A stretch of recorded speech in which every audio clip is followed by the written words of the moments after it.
नमस्कार विद्यार्थियों।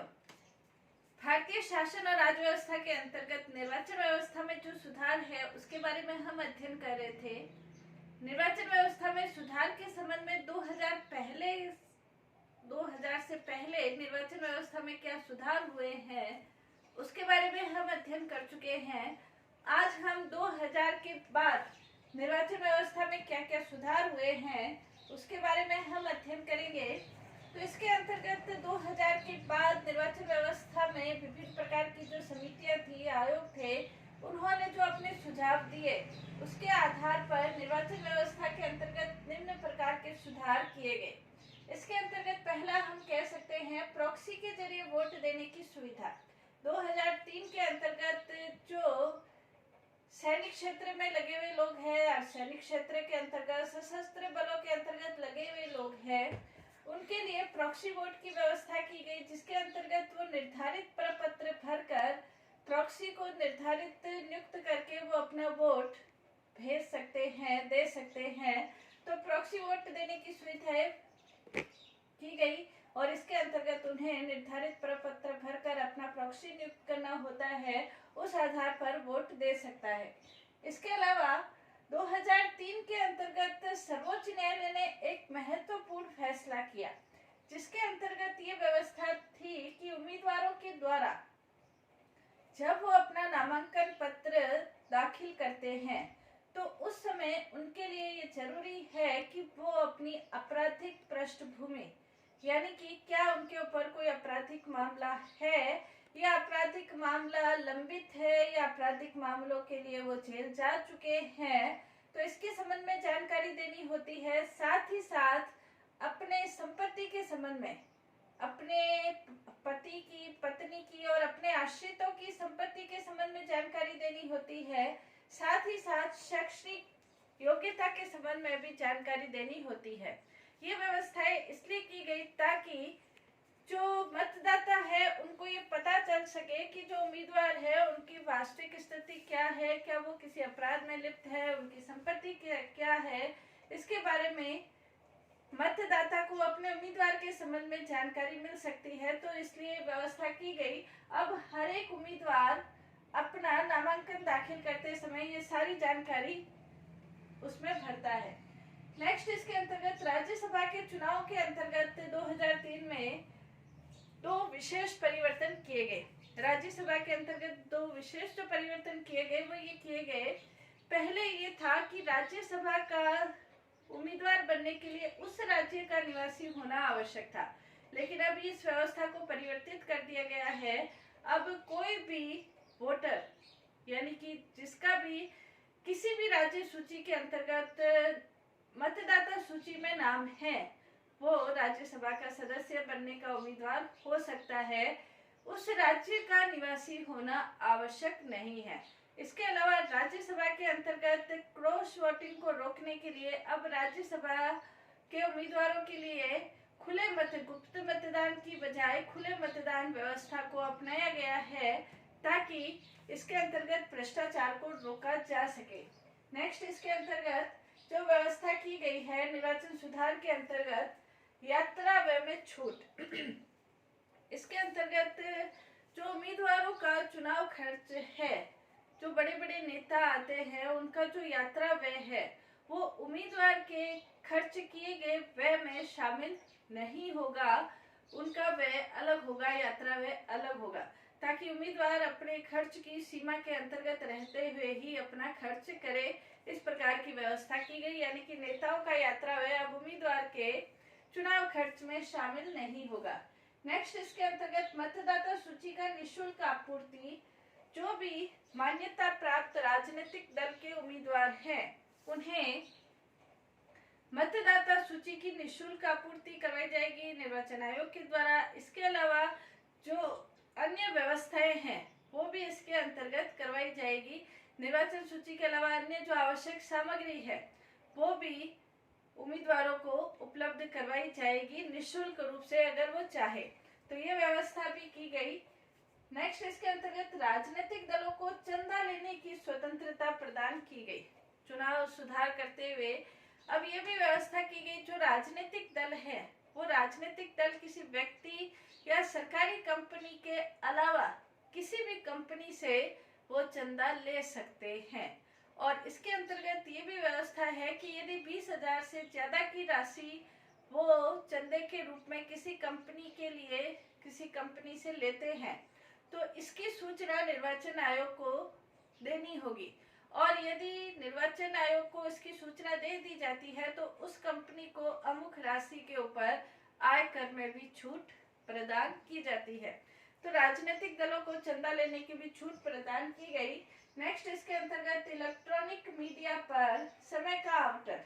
जो इलेक्ट्रॉनिक मीडिया है, रेडियो है, टेलीविजन है, इनके ऊपर राजनीतिक दलों का अपना प्रचार प्रसार करने के लिए चुनाव आयोग के द्वारा समय सीमा का निर्धारण किया गया। मान्यता प्राप्त राजनीतिक दलों को उनकी समय सीमा का आवंटन किया गया, बांटा गया कि अमुक समय पर ये इतने समय इलेक्ट्रॉनिक मीडिया के माध्यम से अपने चुनाव का प्रचार प्रसार कर सकते हैं। इसके अलावा ईवीएम मशीन के अंतर्गत ब्रेल लिपि को शुरुआत की गई। कई बार चुनाव आयोग के समक्ष इस प्रकार की शिकायतें आई कि कई जो अंधे व्यक्ति है या जो देख नहीं सकते हैं, ऐसे जो वोटर है वो अपने साथ किसी सहायक को लेके आते हैं। जब वो अपने साथ किसी सहायक को लेके आते हैं तो हो सकता है कि वो सहायक अपने अनुसार वोट प्रदान करे, जबकि वो जो वोटर है जो देख नहीं सकता है वो अपना वोट नहीं दे सके।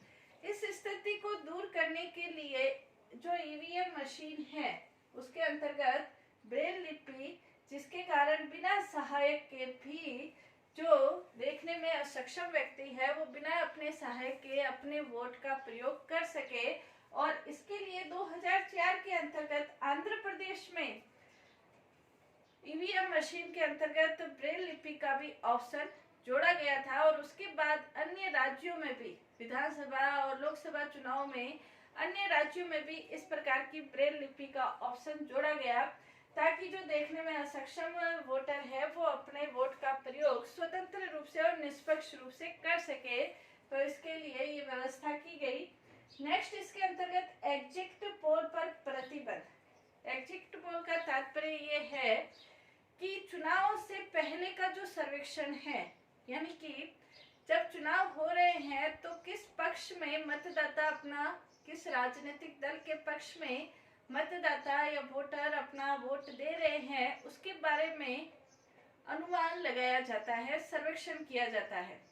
तो अब ये व्यवस्था की गई कि जो एग्जिट पोल है, जब तक चुनाव चल रहे हैं, अधिसूचना जारी होने तक, जब तक चुनाव हो रहे हैं, 2009 के अंतर्गत ये व्यवस्था की गई कि एग्जिट पोल जब तक चुनाव चल रहे हैं तब तक इसके बारे में किसी भी प्रकार की कोई सूचना नहीं दी जाती है, न किसी इलेक्ट्रॉनिक मीडिया के द्वारा, न पत्र पत्रिकाओं के द्वारा, न किसी सर्वेक्षण के द्वारा किसी भी प्रकार की सूचना के ऊपर पाबंदी लगा दी गई है ताकि मतदाता किस पक्ष में अपना मतदान कर रहे हैं इसके बारे में किसी को भी कोई पता नहीं चल सके। जैसे ही चुनाव खत्म होता है वैसे एग्जिट पोल अपना सर्वेक्षण या अपना जो पोल है, जो भी दिशा है वो अपना निर्धारित करते हैं चुनाव खत्म होने के बाद। पहले वो अपने एग्जिट पोल के बारे में लोगों को नहीं बता सकते हैं। इसके बारे में ये व्यवस्था की गई है। नेक्स्ट इसके अंतर्गत अयोग्य घोषित कराने के लिए मान्यता दर्ज कराने की समय सीमा निर्धारित की गई है कि जो भी अयोग्य है उसकी समय सीमा निर्धारित हो। कई बार ऐसा होता है कि अयोग्य घोषित होने पर व्यक्ति, समय सीमा निर्धारित नहीं होती और नहीं होने के कारण अयोग्य व्यक्ति भी उम्मीदवार बन जाता है और वो अपना कार्यकाल भी पूरा कर लेता है। अब ये व्यवस्था कर दी गई कि कोई व्यक्ति है वो अयोग्य सिद्ध हो गया है तो उसके 3 माह के भीतर राष्ट्रपति से उसकी समय सीमा निर्धारित होनी चाहिए और उसके अयोग्य घोषित होना चाहिए। 3 माह के भीतर राष्ट्रपति के द्वारा ये व्यवस्था की गई है। नेक्स्ट है भ्रष्ट तरीके के घेरे में अब सभी अधिकारी है, चाहे वो सरकारी कर्मचारी है, चाहे वो निर्वाचन आयोग के अंतर्गत जो भी प्रतिनियुक्ति पर भी जो अधिकारी है, ऐसे सारे अधिकारी, यदि चुनाव आयोग के अंतर्गत कोई अधिकारी है जो कि किसी दल से संबंधित किसी भी प्रकार की सहायता लेकर उसे कोई अनावश्यक लाभ पहुंचाने की कोशिश करता है, तो ऐसे सभी अधिकारी, सरकारी अधिकारी, कर्मचारी, प्रतिनियुक्ति पर कर्मचारी, वो सभी भ्रष्ट साधनों के अंतर्गत माने जाएंगे और उनके विरुद्ध कार्यवाही होगी। नेक्स्ट, इसके अंतर्गत जमानत की जो राशि है, कई ऐसे उम्मीदवार है जो कि मखौल के रूप में चुनाव लड़ते हैं, तो उनके लिए जमानत राशि है 2009 के अंतर्गत जमानत राशि बढ़ा दी गई है। अब लोकसभा के लिए आवश्यक है, जो साधारण उम्मीदवार है उनके लिए जमानत राशि 25,000 है, और जो अनुसूचित जाति जनजाति के हैं उनके लिए 12,000 है। विधानसभाओं के लिए सामान्य उम्मीदवार के लिए 10,000 और अनुसूचित जाति जनजाति के लिए 5,000 रुपए जमानत राशि है। 2009 के अंतर्गत ये व्यवस्था की गई है। नेक्स्ट, इसके अंतर्गत विदेशों में रहने वाले भारतीयों को भी 2010 में ये व्यवस्था की गई कि ऐसे व्यक्ति जो कि विदेशों में रह रहे हैं, चाहे वो नौकरी के लिए गए हैं और वहां की यदि नागरिकता प्राप्त नहीं की है, और यदि मतदाता सूची में भी यहाँ भारत में उनका नाम नहीं है, तो वो भी व्यक्ति निर्वाचन सूची में अपना नाम दिलवाने के लिए, नाम दर्ज करवाने के लिए इसके अंतर्गत व्यवस्था कर सकते हैं, आवेदन कर सकते हैं, और ऐसे व्यक्तियों को भी वोट डालने का अधिकार मिल सकता है। ये व्यवस्था 2010 के अंतर्गत की गई। इसके अलावा मतदाता सूची का ऑनलाइन नामांकन की व्यवस्था भी की गई। अब ऑनलाइन रूप से भी व्यक्तियों को ये व्यवस्था प्रदान की गई कि अब ऑनलाइन तरीके से भी वो मतदाता सूची में कोई परिवर्तन करना है, मतदाता सूची में अपना नाम दर्ज करवाना है, या कोई स्थान परिवर्तन के संबंध में कोई संशोधन करना है, तो इस संबंध में सारी सूचना ऑनलाइन व्यवस्था भी अब मतदाताओं के लिए की गई है, ताकि उन्हें उनके समय की बचत हो सके और वो अपना कार्य आसानी पूर्वक कर सके। इसके अलावा नोटा का विकल्प शुरू किया गया।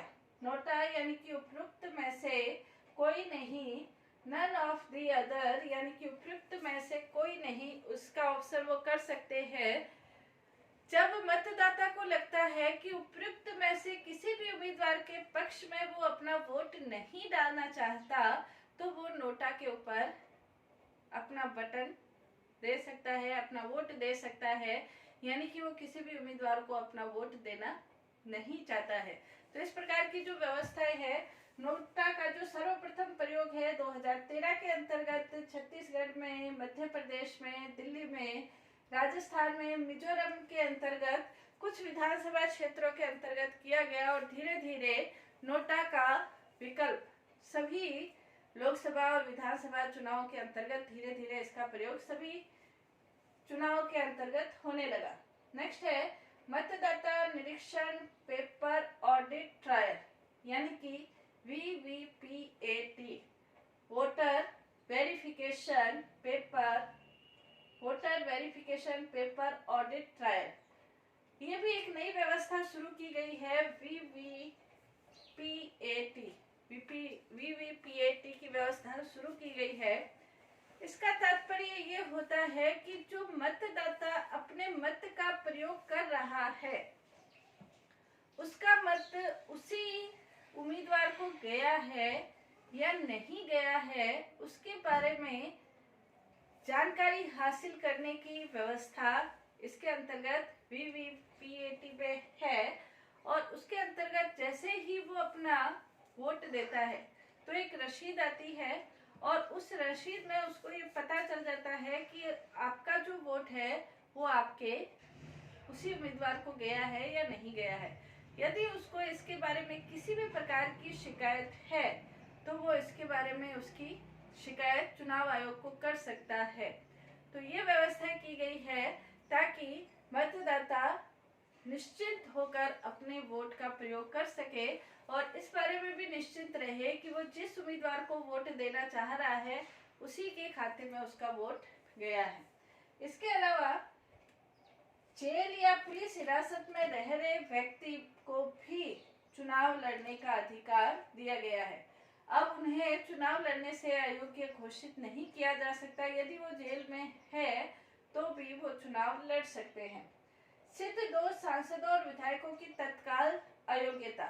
यदि कोई ऐसा व्यक्ति है जिसे कि अपराध वो उम्मीदवार चुना गया है लेकिन उसका अपराध सिद्ध हो गया है तो उसको तत्काल अयोग्य घोषित किया जा सकता है। उसके लिए फिर अन्य कोई प्रक्रिया अपनाने की आवश्यकता नहीं रहती है। चुनाव खर्च की जो सीमा है वो भी बढ़ा दी गई है। लोकसभा जो उम्मीदवार है उसकी अधिकतम खर्च की सीमा 70 लाख रुपए कर दी गई है। छोटे राज्य है उसमें कम है लेकिन अधिकतम सीमा 70 लाख रुपए है। विधानसभा उम्मीदवारों के लिए अधिकतम सीमा 28 लाख रुपए है। छोटे राज्यों के लिए थोड़ी कम है। अधिकतम समय ये खर्च की सीमा है वो निर्धारित कर दी गई है। इसके अलावा ईवीएम एवं मतपत्रों पर उम्मीदवारों की फोटो के लिए भी व्यवस्था की गई है। कई बार ऐसा होता है कि किसी उम्मीदवार को हराने के लिए उसी के नाम के जैसे अनेक उम्मीदवार खड़े कर दिए जाते हैं और उसके कारण कुछ वोट दूसरे उम्मीदवारों के खाते में चले जाते हैं। इस स्थिति को रोकने के लिए अब ये व्यवस्था की गई है कि चुनाव के अंतर्गत जो उम्मीदवार है और उनका जो चुनाव चिन्ह है उसके बीच में उस उम्मीदवार का स्वयं का फोटो भी रहेगा। लेकिन यदि कोई उम्मीदवार अपना फोटो नहीं देता है या फोटो देने में विफल रहता है तो ऐसे उम्मीदवार को खारिज नहीं किया जाएगा, वो भी उम्मीदवार बना रहेगा। इसके अलावा वर्तमान समय नरेंद्र मोदी ने 17वीं लोकसभा जो 2019 के अंतर्गत 17वीं लोकसभा के चुनाव हुए थे उसके अंतर्गत नरेंद्र मोदी ने भी अब एक नया सुझाव दिया है वन नेशन वन पोल के अंतर्गत, जिसमें अब इस संबंध में लोगों से सुझाव मांगे जा रहे हैं कि जो चुनाव है लोकसभा के और विधानसभा के चुनाव है वो एक साथ हो सकते हैं। यदि हो सकते हैं तो इसके लिए क्या व्यवस्थाएं हो सकती है इसके बारे में सुझाव मांगे जा रहे हैं। तो इस संबंध में भी आगे की कार्रवाई बढ़ेगी और आने वाले समय में हो सकता है कि इस दिशा में सकारात्मक सुधार हो जाए। तो 2000 के बाद चुनाव के क्षेत्र में क्या क्या सुधार किए गए इसके बारे में हमने अध्ययन किया। धन्यवाद।